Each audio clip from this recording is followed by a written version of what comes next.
The water in Lake Placid, in the Adirondack Mountains of New York, is unusually cold for a lake in the temperate zone. Below 70 feet, it stays cold year-round. The minerals dissolved in the water from the surrounding bedrock contribute. The depth contributes. The result is that things which sink to the bottom of Lake Placid tend to stay there, in the form they were in when they sank, for a very long time. On the afternoon of September 15th, 1963, 2 men in scuba gear descended through that water. They passed a wooden guide boat resting on a rock shelf at about 60 feet, which had been sitting there for an unknown number of years. They continued down past it. The light fell off behind them. At approximately 100 feet below the surface, they reached a wider shelf. There was a shape on the shelf. They took it at first to be a mannequin. It was lying in a position that suggested it had been placed there rather than fallen there. They approached. As they got closer, they realized that they were not looking at a mannequin. They were looking at a woman. Her clothes were intact. Her face was almost recognizable. Around her neck was a rope. The rope was attached to a 50-pound iron anchor. She had been missing for 30 years. When she had disappeared, on the afternoon of September 21st of 1933, she had told her daughter she was going to row out onto the lake to collect leaves for decoration. The boat had come back the next morning, capsized near the shore, without her in it.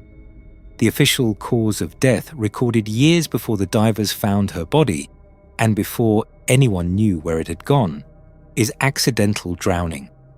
She is one of them. In the Adirondack Mountains of New York, there are dozens of cases the official record cannot account for. Some of the people are still missing. Some, like the woman in Lake Placid, have been found in ways the record describes and then declines to explain. Some vanished near the entrances of mines that were dynamited closed a century ago by men who knew enough to seal them and never came back. And the people who have lived in those mountain towns longest, the families in Newcomb, in Moriah, in Mineville, in Tupper Lake, the people whose grandparents settled the iron and titanium country, will not walk past the old shaft houses after dark. They will tell you what road to take to see one. They will not walk with you. The region's record goes back 200 years. Search reports, mining logs, indigenous traditions, the names of the people who never came back. But the official version is not what the record actually says. One man did speak with me directly. He had worked the Tahawus titanium operation in the 1970s. He spoke on the condition that I would not use his name. He told me the company had a rule. The rule was that after dark, you did not go into the deepest shafts. He would not tell me why. He just told me that the men who broke that rule did not last. In this video, we're going to look at 3 pieces of the Adirondack record that the official version cannot reconcile. The first is the Iron Mountain and Abenaki Hunter led 2 white miners to in 1826, and the strange way the operation that grew up around it has refused to end. The second is what happened inside the Harmony Shaft in the winter of 1901, and what happened to the man who survived it. The third is the hunters and the hikers and the woman in the boat who stopped near the old mines and the deep water and were never seen again. You won't want to miss this one. Before we continue, make sure you subscribe and let us know where you're watching from in the comments. Thank you. If you drive County Route 25 north from the hamlet of Newcomb in Essex County, New York, the road narrows after about 6 miles. The asphalt gets older. The forest gets closer to the shoulders. There are no houses. There are no farms. The cellular signal goes first. The GPS struggles next. Eventually, the road ends at a gate. There is a sign telling you that you are entering the Tahawus tract of the New York State Forest Preserve, and a notice telling you to stay on the marked paths. Most people who reach that gate do not get out of their cars. The ones who do walk through it. About a quarter of a mile up the trail is a stone blast furnace, built in 1854, 60 feet tall, standing in the trees with no roof on it. Sapling birches grow inside the fire pit. The mortar between the stones is weathered out. The stones themselves have not moved in 170 years. This is the surface of a story that goes underground. In 1826, two men named Archibald McIntyre and David Henderson came into this country looking for iron ore. They were not new to it. They had been mining iron in a smaller operation further south for a few years. The ore was running out. The workers were beginning to worry about their jobs. McIntyre and Henderson needed a richer deposit, and they did not know where to find one. They needed a guide who did. The guide they hired was an Abenaki hunter named Lewis Elijah Benedict. Lewis Elijah was the son of a man named Mabel Benedict. 60 years before McIntyre and Henderson ever set foot in the Adirondacks, Mabel Benedict had walked alone through the wilderness from a Canadian Abenaki village called Adirondack in Quebec to a lake in this country that no one else lived on. He had been born Penobscot in Maine. He had joined the Abenaki of Canada as a boy. When the United States went to war with Great Britain in 1812, the Canadian Abenaki agreed to fight for the British. Mabel refused. He had been born American. He would not raise a weapon against Americans. He left his tribe. He left the stipend the British paid them. He left the village. He walked south alone into country he had never seen. He kept walking until he found a lake nobody lived on. He stopped there. He stayed for the rest of his life. The lake came to be called Indian Lake. The small hamlet on its southwestern shore is named for him, Mabel, New York. You can drive past it today on State Route 30. The sign is small. He was the only native person of his generation who chose to live year-round in that country. The other Algonquian peoples, the Abenaki, the Mohican, followed game into the high mountains in the summer and retreated down to the river valleys in winter. The Mohawk and the Oneida claimed the territory but rarely lived on it. Mabel was the exception. He stayed where no one else stayed. He raised 4 children on the shore of Indian Lake. His son, Lewis Elijah, grew up in that country and learned it the way a man learns the geography of his own house. There is a question hidden in that fact that the historical record does not answer. The record does not ask why a man would choose, alone among his people, to live year-round in country that everyone else moved through. The record records only that he did. In 1826, when David Henderson hired Lewis Elijah Benedict to find a richer deposit of iron ore than the McIntyre operation was working, Lewis Elijah led him north and west and up through the narrow defile that is today called Indian Pass. Indian Pass is a place that, by its geography, you should not be able to walk through unless someone has told you it is there. On its western side rises Wallface Mountain, a sheer rock cliff over 1,000 feet tall, one of the largest exposed rock faces in the eastern United States. On its eastern side rises the range that Archibald McIntyre would eventually give his name to, which contains Algonquin Peak, the second highest mountain in New York State. The pass between them climbs to almost 3,000 feet. The trees grow stunted at that elevation. The wind moves through the gap without obstruction. Lewis Elijah led Henderson and his men through that pass to a place no white prospector had reached on his own, about 15 miles south of the original mine. He showed them an iron deposit. The deposit turned out to be one of the richest iron ore bodies in eastern North America. Why was an Abenaki hunter, whose family had chosen alone among native people to settle year-round in country that everyone else moved through, willing to lead 2 white miners to the ore. The record does not say. McIntyre and Henderson built the Adirondack Iron Works around the deposit. They named the village that rose beside the furnace Adirondack. Within 30 years, there was a 60-foot blast furnace, a grist mill, 16 dwellings, charcoal kilns, and the first bank ever opened in the Adirondack Mountains.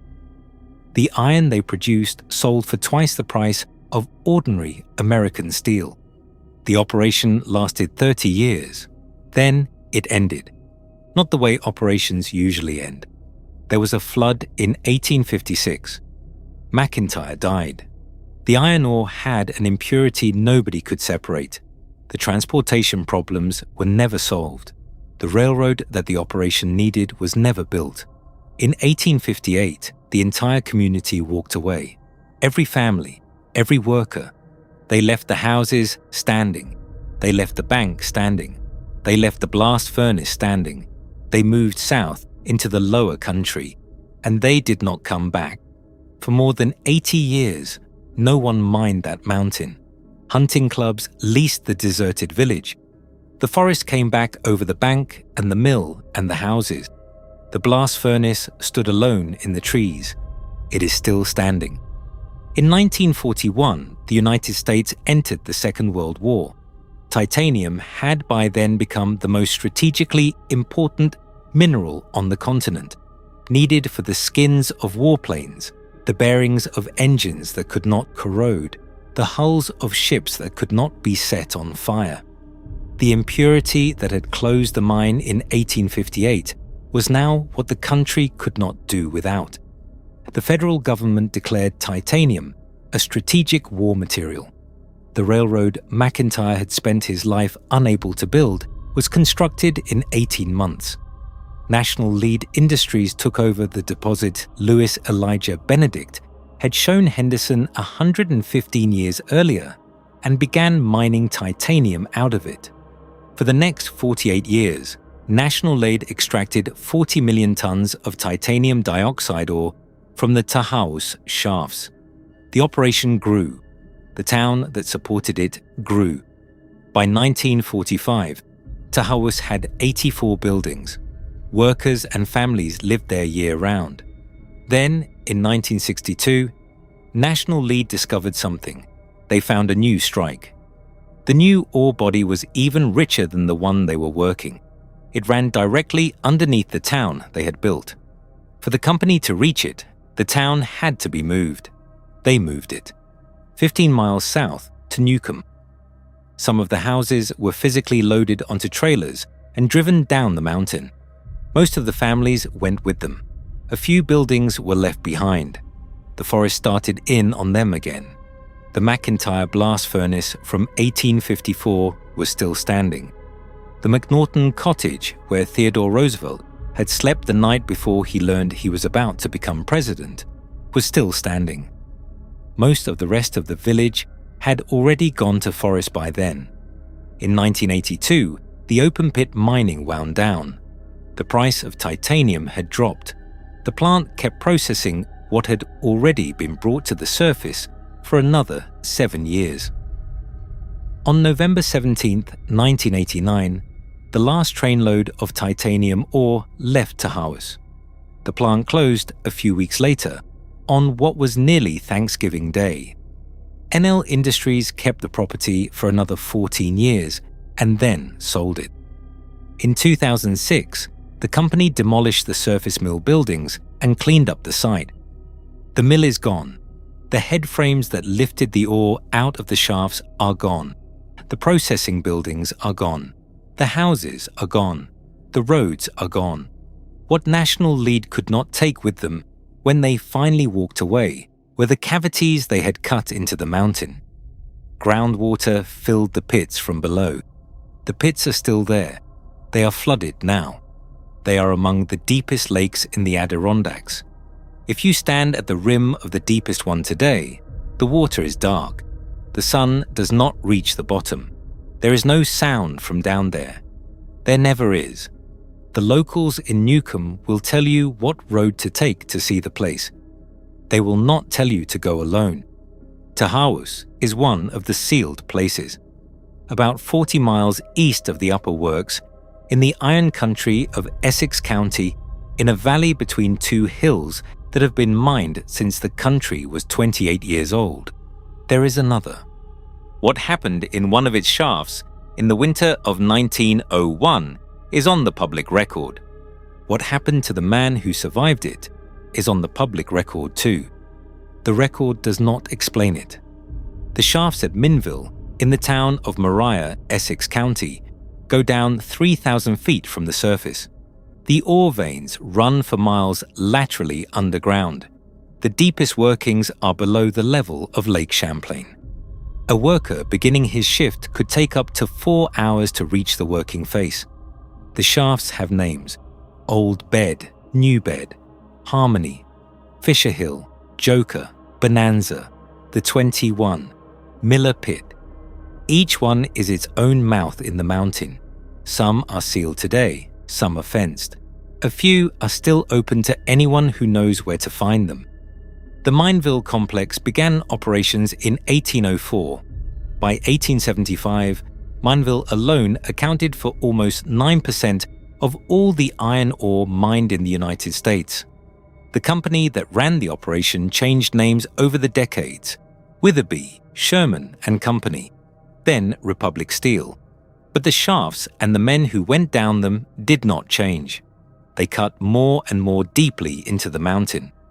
What happened in January of 1901 was, in the years of industrial mining in the United States, the kind of incident so common that it usually did not make the papers. A charge of dynamite was set in the Harmony shafts to break a face of ore. The charge failed to detonate. The day shift ended without it going off. The men came up to the surface.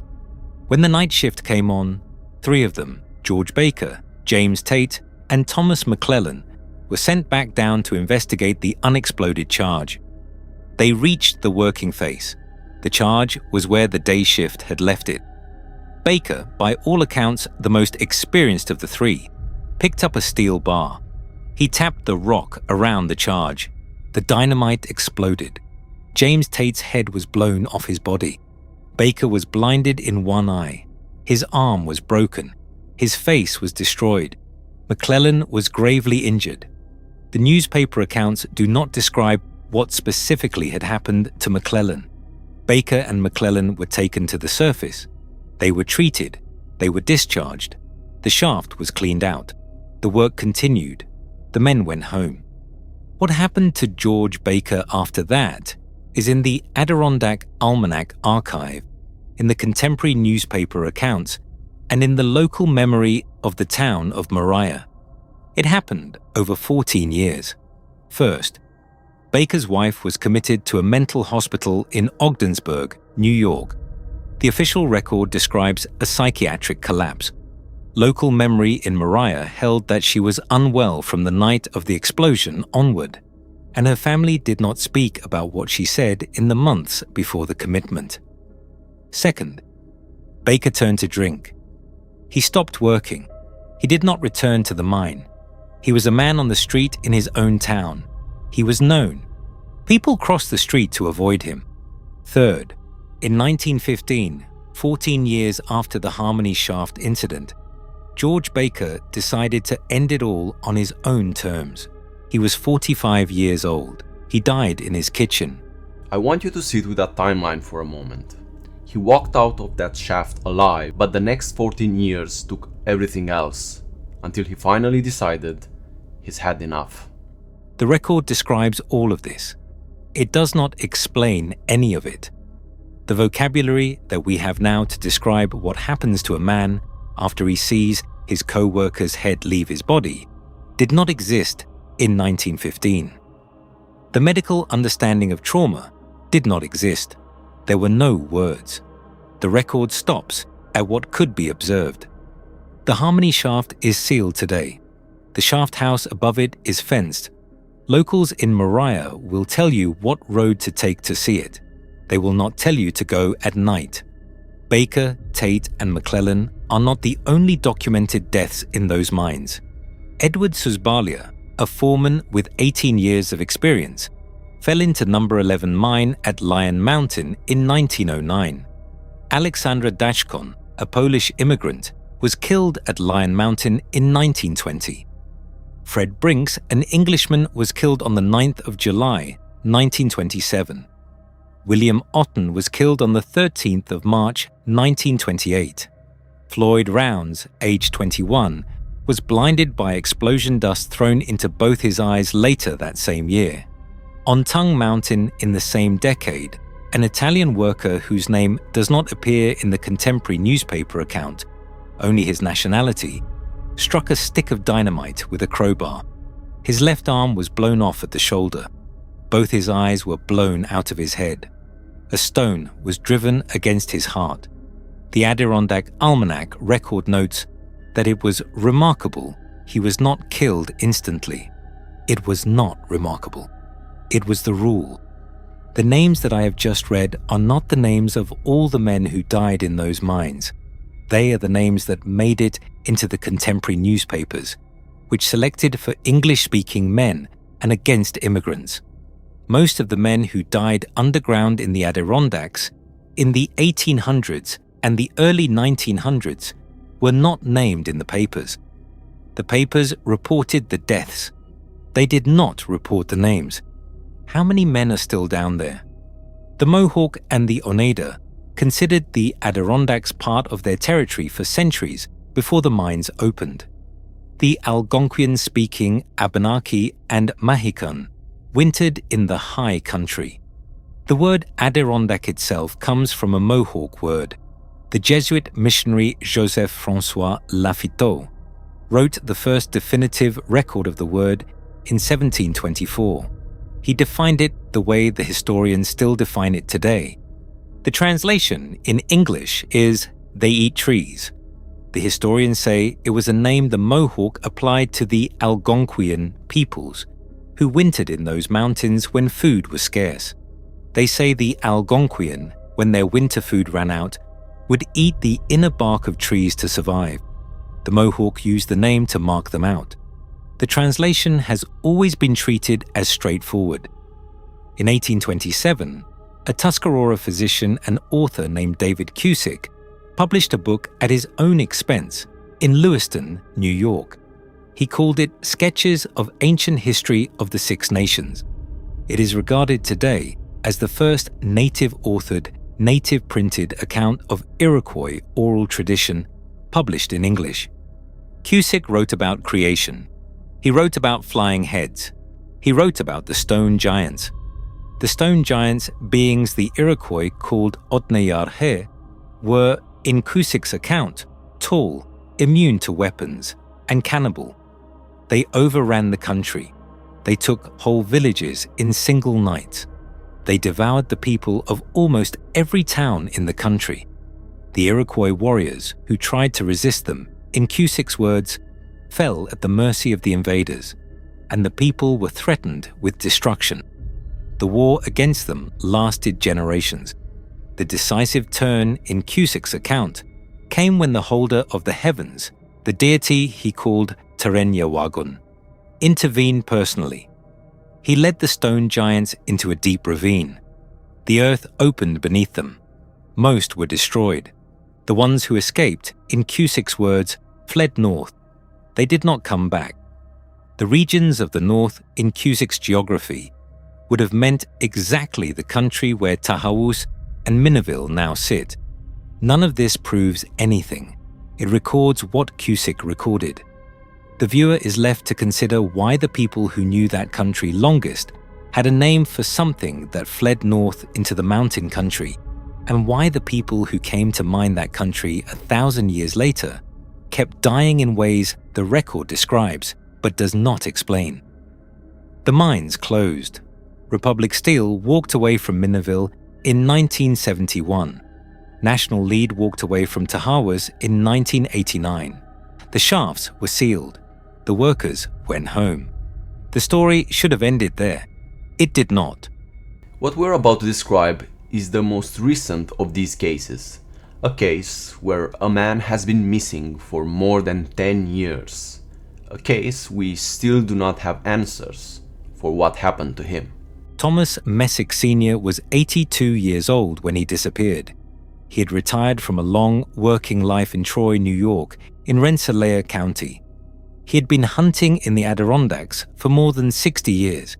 He was a careful hunter, an experienced hunter, the kind of hunter who had been doing the same drive in the same patch of woods for so many years that he knew the rocks and the deadfalls by sight. His wife's name was Beverly. He had 3 grown sons. One of them was with him on the morning of November the 15th, 2015. The hunting party drove that morning to a piece of land near Lily Pond Road in the Lake George Wild Forest in Warren County. It was opening day of the regular firearms deer season. The group was small: Messick, his son, and a few friends and family members. They had been hunting that exact piece of woods together for decades. The plan was a drive. Messick was to be the posted hunter. He would sit at the end of the drive in a tree stand and wait. The others would move out and walk slowly through the woods to push the deer toward him. He had a rifle. He had a walkie-talkie tuned to the group's channel. He had a hunter orange jacket. He had a folding stool. He had everything an 82-year-old man needs to sit in the woods on a cold morning and wait for an hour while younger men pushed deer toward him. The drivers walked out. They were gone about an hour. They walked the woods. They pushed the section. They turned around. They walked back. When they came back to the spot where they had left Thomas Messick, he was gone. The tree stand was empty. The folding stool was empty. There was no sign of struggle. There was no blood. There were no tracks. The grass around the stand was undisturbed. He had taken everything he had carried in with him. One member of the hunting party reported, on the record, a strange and unexplained noise from the woods that afternoon. The detail appears in the public search documentation. The noise has never been identified. The noise has never been explained. The search began that afternoon. By the end of the first week, more than 150 searchers were in the field. By the end of the second week, more than 300. The area searched grew to 29 square miles. New York State Department of Environmental Conservation, forest rangers, state police, K-9 units, helicopters, drones, divers in every pond and creek and wetland inside the search radius, volunteer search and rescue teams from across the Northeast, family members and friends taking shifts, sleeping at a community fire hall a few miles away from where Messick had last been seen. He had a rifle. He did not fire a shot. He had a radio. He did not call for help. He was 82 years old. He could not have walked far. The rifle has never been found. The radio has never been found. The hunter orange jacket has never been found. No fragment of clothing has been recovered. No fragment of bone. No piece of his gear. He was there, and then he was not. The forested area around Lily Pond contains caves. It contains crevices in the bedrock. It contains the remnants of old iron and graphite mining operations from the 1800s. Some of those operations are mapped on geological surveys. Some are not. Some are sealed. Some are not. The search teams checked the openings they knew about. They could not check the openings they did not know about. More than 10 years have passed. The training programs that the New York State Forest Rangers run for new wilderness search and rescue personnel still use the Messick case as an active exercise. The forest where he disappeared has been walked over by hundreds of trained men and women more than once. There is a pattern to the Messick case. The pattern does not begin with Messick. It goes back further than 2015. It goes back further than the closure of the Mineville mines. It goes back further than living memory. The names that follow are documented missing person cases from the Adirondack Park, drawn from Adam Federman's 2010 article in Adirondack Life and from the Adirondack Almanac archives. None of these people has ever been found. Douglas Legg. He was 8 years old. The morning of July 10th, 1971. The Santanoni Preserve in Newcombe, fewer than 15 miles from the Tahawus mines as the crow flies. He was hiking with his family. His uncle Myron told him to walk back to the family camp to get a pair of long pants. The distance from the trail to the camp was short. The path was straight. A child could walk it without thinking. He never arrived. The search that followed Douglas Legg's disappearance was so massive and so chaotic and so ultimately unsuccessful that the failure of it led directly to the creation of the modern New York State Forest Rangers Search and Rescue Protocols. The Sierra Madre Search and Rescue Team was flown in from California to look for the boy. They said they had never seen brush so thick. Searchers used flashlights in the daytime, in their own words, to pierce the forest darkness. The case is still open more than 50 years later. No remains have ever been recovered. Douglas Legg, 8 years old, was last seen on a straight short path back to camp. Stephen Paul Thomas. He was 19 years old. April 12, 1976. Mount Marcy, the highest peak in New York State, at 5,343 feet, on the spine of the Adirondack High Peaks Wilderness. April is the most punishing month on Mount Marcy. The temperatures can drop 40 degrees between noon and nightfall. The trails are buried under wet, rotting snow. Thomas was hiking with 5 college friends. At 3 o'clock in the afternoon, the group stopped at a lean-to on the trail. Thomas brewed himself a cup of tea. He told his companions he was going to walk a short distance further up the mountain. The summit was about 2 miles away from where he was sitting. He left his backpack behind. He took no provisions. He walked into the trees alone. His friends waited. The light faded. 2 nights passed before any of them made it back to the Adirondack Lodge to report him missing. The search began on the morning of April 14th.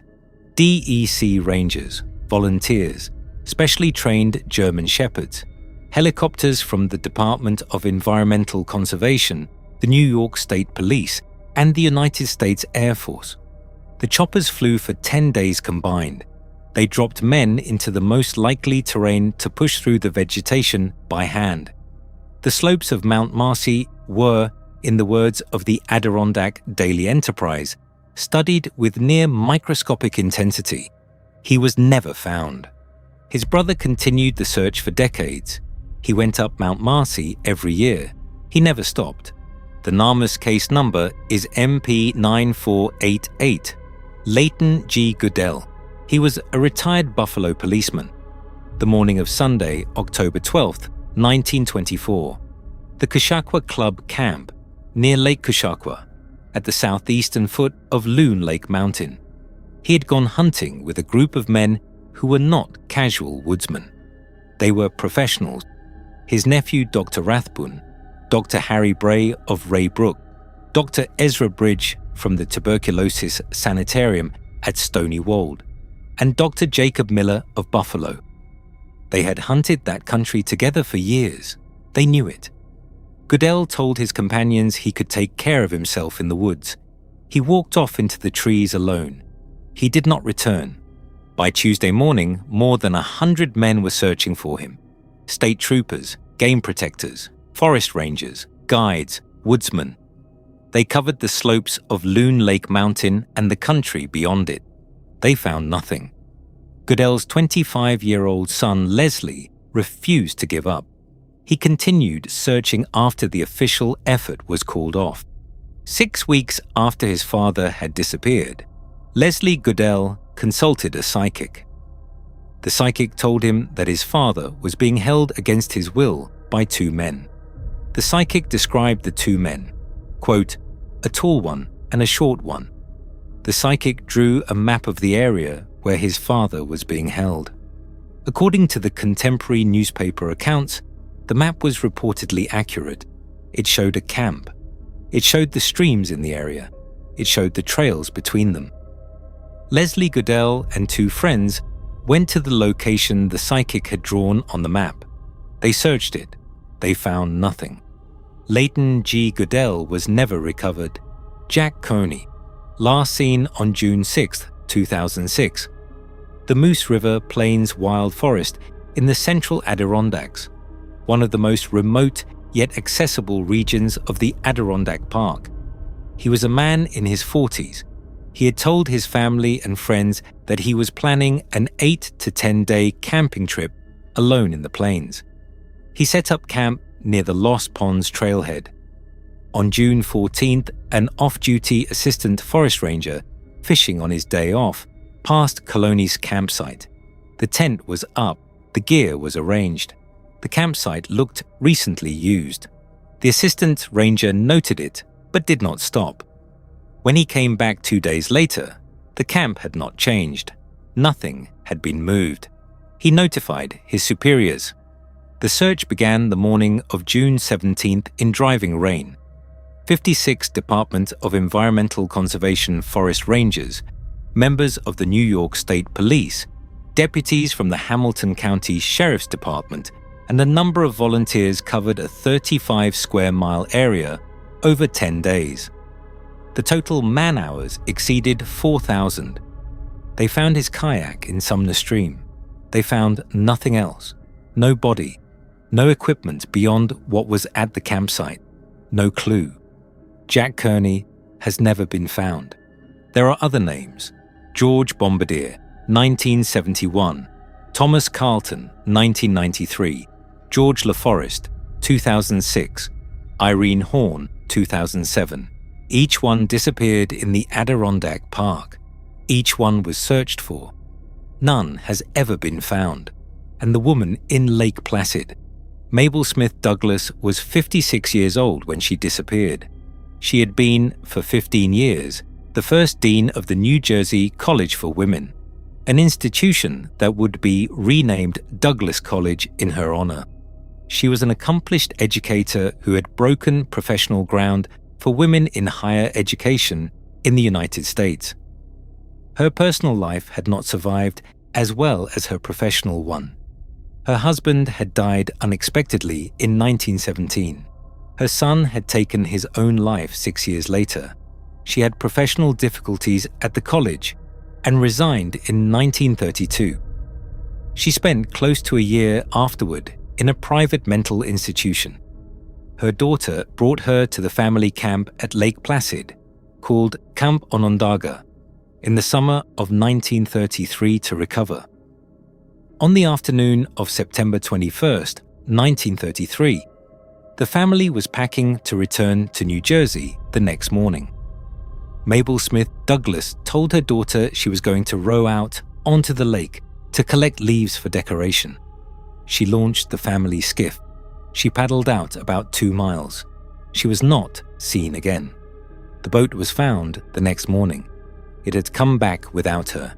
It had capsized near the shore. 30 years later, on the afternoon of September 15th, 1963, 2 scuba divers descending into the deepest section of Lake Placid, near a sheer rock cliff called Pulpit Rock, passed an old wooden guideboat resting on a rock shelf at about 60 feet. They continued down.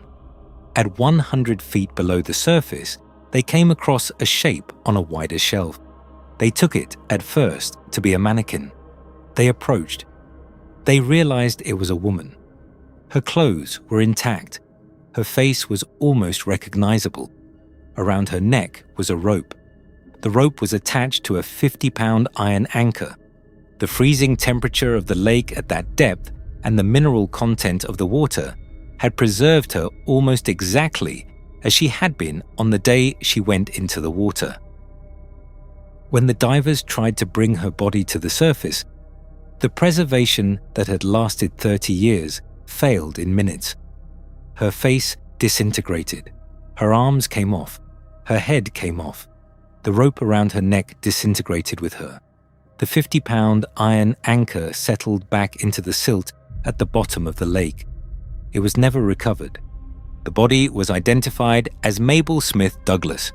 The official cause of death is accidental drowning. There is a pattern in these cases. The disappearances cluster near the old mines. They cluster near sealed openings. They cluster near caves and crevices. They cluster near the deep water, in the few lakes in the Adirondacks that go down past the depth where light reaches. They cluster, in other words, near the places where the mountain or the lake has a way down into itself. The official record on each case is accident, exposure, suicide, or unknown. The retired miner I spoke to about Tahawus would not tell me what they were warned about in the deepest shafts. He told me one other thing.